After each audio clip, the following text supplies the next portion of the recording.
আচ্ছা, সবাই মনোযোগ দাও। তোমরা এইচএসসি ক্যান্ডিডেট যারা আছো, তোমরা বলেছো যে স্যার প্রত্যেকটা অঙ্ক রুলস ওয়াইজ যদি ধরে ধরে একটা একটা আলোচনা করে দেওয়া হয় এবং সমাধান বোর্ড থেকে যদি দিয়ে দেওয়া হয়, তাহলে তোমাদের অনেক ক্ষেত্রে অঙ্ক সমাধানটা ইজি হবে। তো এর মধ্যে তোমরা অ্যাকাউন্টিং সেকেন্ড পেপারে একটা চ্যাপ্টার বলেছো অংশীদারি ব্যবসা হিসাব। তো অংশীদারি ব্যবসা হিসাবের ক্ষেত্রে তোমার যে যে বিষয় কাজে লাগে অঙ্ক করতে, আজকে শুধুমাত্র সেই বিষয়টা আলোচনা করে তোমাদেরকে কাজ দিয়ে দিব কিছুটা। তবে আজকে সম্পূর্ণ বিষয় আলোচনা করব না, অল্প অল্প করে আলোচনা করব। তবে আজকে অধিকাংশ আলোচনা করে দিব। অর্থাৎ অংশীদারি ব্যবসার হিসাবটা করতে গেলে উত্তোলনের সুদ, ঋণের সুদ, তারপর লাভ লোকসান আবন্টন হিসাব, এগুলা প্রস্তুত করতে হয় কিভাবে, এগুলো বিষয় আজকে আলোচনা করে দিব তোমরা। তবে এটা ভাববা না যে এই আলোচনাটা হবে একবারে তোমাদের ক্লাস 11-12 এর মতো। এটা 11-12 এর মতো না, আমি একবারে তোমার শর্টকাটে শর্ট রুলস গুলা সেগুলা বলে দিব, ঠিক আছে? আর আগামী কাল থেকে আমরা এই চ্যাপ্টারে সৃজনশীল সমাধানে চলে যাব। আর আজকে আজকে কিছুটা আলোচনা করব এবং আগামী কালকে কিছুটা আলোচনা করব। তারপরে আগামী কালকে তোমার অঙ্ক, যে বোর্ডের অঙ্কগুলো সেগুলো সমাধান করব। তো প্রথমত মনে রাখো, অংশীদারি ব্যবসায় হিসাব করতে গেলে আমাদেরকে দুইটা বা তিনটা ধাপে হিসাব করতে হয়। সর্বপ্রথম করতে হয় লাভ লোকসান আবন্টন হিসাব, তারপরে করতে হয় অংশীদারি মূলধন হিসাব।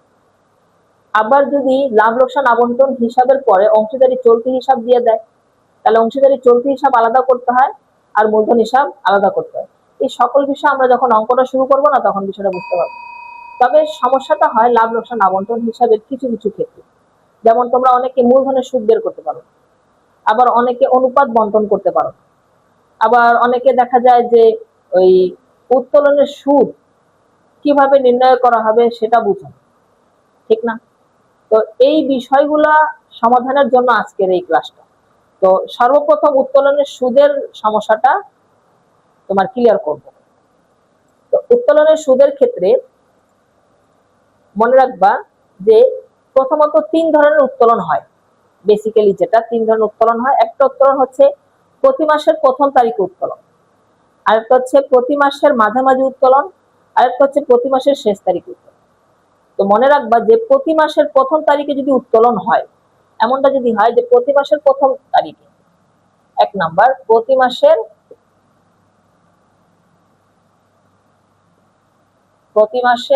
প্রথম তারিখে,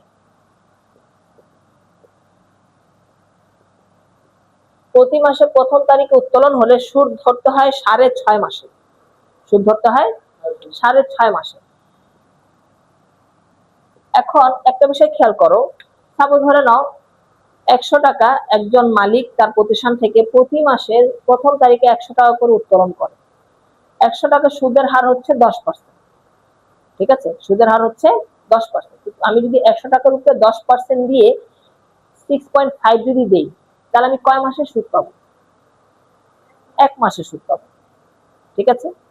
আর যদি সেটা 6 মাসের জন্য হয় তাহলে 6 দিয়ে গুণ করবো, এবং যদি সেটা 12 মাসের জন্য যদি হয় তাহলে 12 দিয়ে গুণ করবো, ঠিক আছে? এরপরে দেখো, প্রতি মাসের মাঝামাঝি হলে, 2 নম্বর বিষয়টা বলা হচ্ছে প্রতি মাসের মাঝামাঝি হলে, প্রতি মাসের মাঝামাঝি হলে সুদ ধরতে হয় তোমার 6 মাসে। প্রতি মাসের মাঝামাঝি, তাহলে সুদ ধরতে হয় 6 মাস। এখানে সুদ ধরতে হয় 6.5 মাস, আর এখানে ধরতে হয় 6 মাস। তো সেম নিয়ম, মানে সুদ ধরবো এখানে যে নিয়মে ধরবো, এখানে সে একই নিয়মে ধরবো। আমি ক্লাসটা বড় করতে চাচ্ছি না, যেহেতু তোমরা ক্যান্ডিডেট, তো এগুলো আলোচনা তোমাদের বেসিক হয়ে যাবে একবারে। তো আমি এত বেসিকে যেতে চাচ্ছি না, আমি আজকে জাস্ট তোমাদের শুরুটা কিভাবে করবো সেটা বলে যারা কালকে থেকে বোর্ডে অঙ্ক করা শুরু করবো।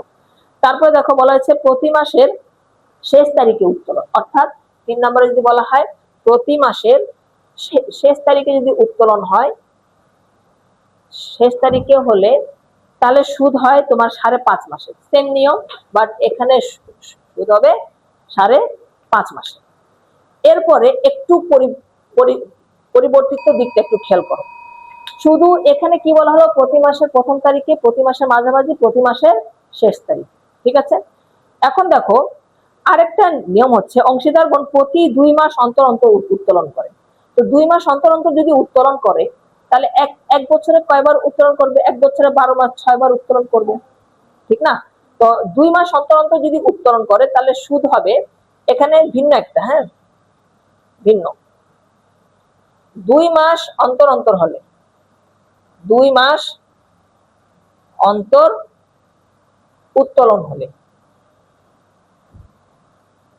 ঠিক আছে, 2 মাস অন্তর উত্তোলন হলে তোমার সুদ ধরতে হয় তোমার 2.5 মাসের। ঠিক আছে, তাহলে সুদ ধরতে হয় কত? 2.5 মাসের, 2.5 মাসের। মানে 2 মাস অন্তর অন্তর যদি তোমার উত্তোলন করা হয়, এটা তোমার ওইভাবে ধরে নাও যে ধরে নাও 10% সুদ। ঠিক আছে, 100 টাকা এক মালিক তার 2 মাস পর পর তার প্রতিষ্ঠান থেকে 100 টাকা তুলে নেয়। মাসের শেষ, মাঝামাঝি, শুরু কিছু বলে নেই, 2 মাস পর পর সে 100 টাকা তুলে নেয়, সুদের হার 10%। 100 টাকার উপরে 10% দাও, 10% দিয়ে যা পাবা তাকে 2.5 দাও, প্রথমবারের সুদটা পেয়ে যাবা। প্রথমবারের সুদটা পেলে এখন বছরে সে কয়বার তুলবে? 6 বার। 2 মাস অন্তর অন্তর হলে 6 বার পাবে না, 6 দিয়ে গুণ করে দাও, তাহলে 1 বছরটা পেয়ে যাবা। ক্লিয়ার বিষয়টা? একইভাবে যদি 3 মাস পর পর হয়, এটা সম্পূর্ণ বিষয়টা আমরা ক্যালকুলেশন সহ আমরা অঙ্কের ক্ষেত্রে দেখব।